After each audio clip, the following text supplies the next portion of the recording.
Entonces en aquella época tus padres hubieran pagado tus estudios, pero no los de tu hermana. Claro, en esa época. Sí, claro. Pero ya te que yo hasta pegarnos. No, da igual que fuera la mayor. Mi madre es la mayor y no tuvo estudios. Da igual.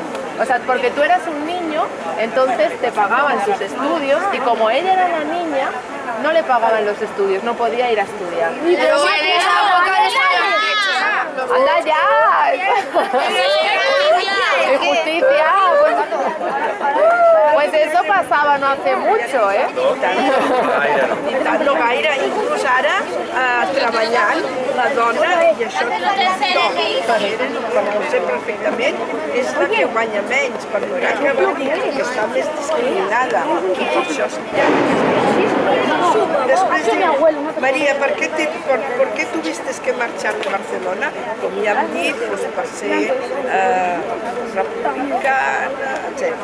Això perquè va haver de marxar a Mèxic. Sí, Us recordeu que abans hem parlat de l'exili. O sigui, se'n va haver de marxar perquè era roja, o sea, que les seves idees eren d'izquierdas i aquí hi havia una dictadura, un régimen de derechas. Sí, la de Franco. Exacto, pero entonces se tuvo que ir. Diu, ¿era la vida mala para ti en esta ciudad? Suposo que es referia a Barcelona. Li pregunta a la senyora La si senyora li pregunta amb ella si està en castellano.